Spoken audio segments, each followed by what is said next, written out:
Today we are talking Appendix Q, a big, huge deal in the tiny home world right now. I'm going to break down exactly what it means for you and how it's going to help you go tiny legally. Stay tuned. Well, hey, my name is Jillian Wise and I'm the founder of Far Out Tiny Homes. Today we are talking about ways to legalize tiny home living. It's a huge hot button issue right now in this industry and one that so many folks are trying to push forward. Today is Appendix Q Day. I am so excited to share this really insightful information with you. Okay, so you're probably asking, what is Appendix Q? What does it mean for me? I'm here to learn info. Let's get down into it. Appendix Q addresses IRC compliance challenges. And Appendix Q is geared specifically towards tiny homes on permanent foundations that are 400 square feet or less in total size. The main points Appendix Q addresses are ceiling heights, sleeping lofts, loft access, and emergency points of egress. Now, they do go into depth and detail on other points, but for the items that are not covered, you're automatically going to default to the IRC. Stay tuned at the end of the video because if you already own your own tiny home on wheels, there might be a little workaround to get your city to actually adopt this Appendix Q with your tiny home on wheels. But for now, let's discuss lofts. Okay, so your tiny home has to comply with IRC code across the board, except for these very specific and detailed exceptions, okay? The first exception being lofts. Now, the minimum square footage of a permittable loft space now within Appendix Q is 35 square feet, but there are some caveats to this that you need to be made aware of. So most folks will opt for either a gable or a high-low slant roof. Here's where this comes into play. Now, if your roof slope measures less than 3 feet in total height from the loft floor to the finished ceiling, that square footage within that space will no longer count towards the 35 total square foot needed in order to permit the home for occupancy. So whether you're designing your tiny home yourself or you're working with an architect, you need to be aware that you need to meet that 35-foot requirement, because any space within that height measurement of below 3 feet will not count. But now let's consider a gabled roof. So the appendix has an exception to this 3-foot minimum rule. If you have a gabled roof, once that slope of the gable roof measures below 16 inches, that space in that below that 16-inch mark, that space will not count.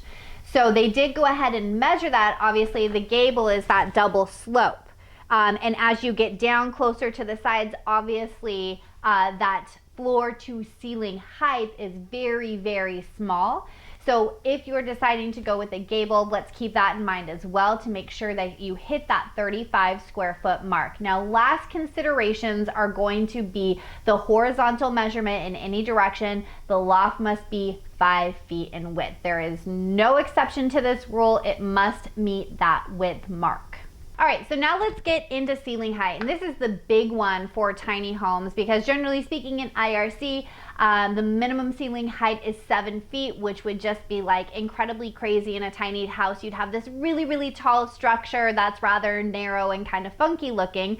So in order to kind of make the house look proportional, we are able to bring that total ceiling height down to 6 feet 8 inches for general living space. And then in kitchen and bathrooms, you're able to bring that ceiling height down a little bit lower, 6 feet 4 inches in total height. Okay, so now that we understand the ceiling height in a general living area and ceiling height in the loft space, let's talk about stairs and how we're going to access our lofts, because we do have a little bit of specific measurements and ratios that we have to stay within in order to get that permit. So your stairs need to be a minimum of 20 inches wide, and that is the measurement without handrails. And considering the riser height, you're looking for any measurement between a minimum of 7 inches to a maximum of 12 inches. So we are able to get those high-rise stairs in order to create like a nice storage space. but you don't want to go above those 12 inches in total riser height. And then also you have to consider your tread depth. And there are very specific ratios within the Appendix Q, within the IRC, that you need to go and check out before you can make sure that this is going to pass code. Another option, if you're not looking to do stairs or it's maybe not in your budget, you can have a ladder. You can do a ship ladder. You can also do what's called an alternating tread device. I'll show you that here. And again, these specific modes of getting up into your loft space do have some minimum requirements and ratios that you need to be aware of. This is where your research is going to come into play for your specific tiny home design. This is a big question that I had because every little aspect of a tiny home is obviously not detailed within this appendix.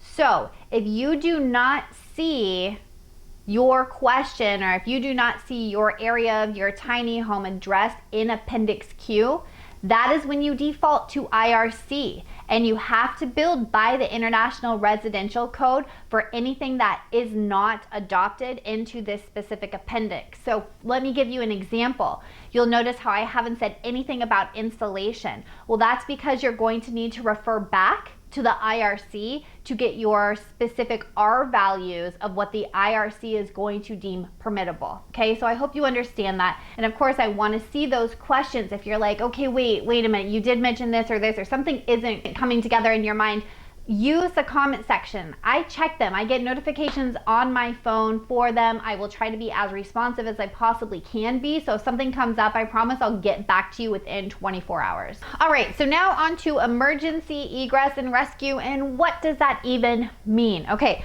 obviously we all know what egress means, or hopefully if you've done a little bit of research, that's points of access for you to get out of your house safely. And yes, there are standards within the IRC, and generally speaking, this made it really difficult for us to build a tiny house with the correct points of egress. And again, in step Appendix Q for some out-of-the-box thinking on ways to make the tiny home safe, not only for the occupants, but for safety emergency personnel. With a loft space of the minimum height being 3 feet, obviously you can't fit a big enough window in there to allow emergency personnel to get in, and generally speaking, most folks to get out. That's generally a pretty small window. If you do have a loft that is that 3 foot height, you're going to need to install an emergency egress access point, or commonly known as a skylight, okay?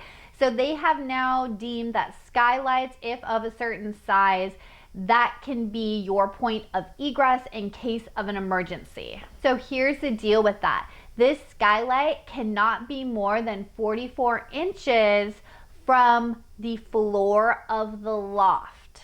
Okay, now you're probably going, huh, how does that work? But it does, it works out. And you also have to include these points of egress throughout the home as well. So if you don't have a loft, but you have a downstairs bedroom and it does have a wall separating the space, you're going to need to have a window that measures no less than 5.7 operable square feet. And what that means is you can't have, you know, a 4x4 window where it only opens, you know, that 1.5 feet or that 1.75 feet. That's not going to solve the problem of that 5.7 operable space requirement. So a lot of folks are choosing to go the encasement window route for the window that just completely opens up instead of the window that slides or is lifted up as well. Now for any downstairs points of egress, those window sills cannot be higher than 44 inches from the base of the windowsill to that floor space. So you definitely need to keep that in mind as you're designing your home and adding these points of egress. So a question does come up, well, what if I'm going to create an open concept studio tiny home and the sleeping area will be kind of out without any walls? That's fine. You could say that, well, the door can act as my point of egress, but they're also gonna wanna see a second point of egress. So it's smart to just make sure that you're doing your door and another point of egress, and then obviously you're covering the point of egress up for within the loft space as well. So Appendix Q is really changing the landscape in affordable housing. One of the points of intent of having an international residential code is to bring affordability back to the housing market, which in most major cities, the housing market is just out of control right now and homes are so expensive. That was one of the main points of argument to really bring forth this Appendix Q, is the lack of affordability in so many major cities and even smaller towns, that homes need to be more affordable. Well, how can we make that happen? In step tiny homes. So as I promised in the beginning of the video, you're probably saying, okay, this is so great, but this is really for permanent tiny homes. I have a tiny home on wheels, so how can I get around that?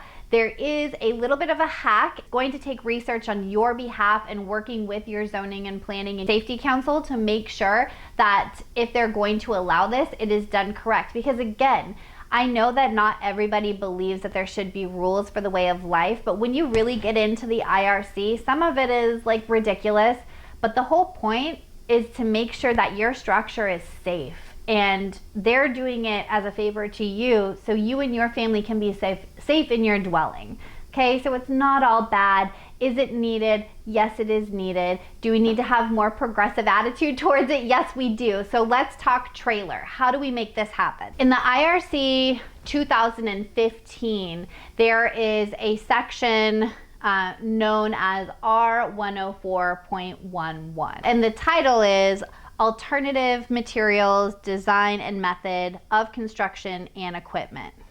Kind of a mouthful, hence why I'm reading it.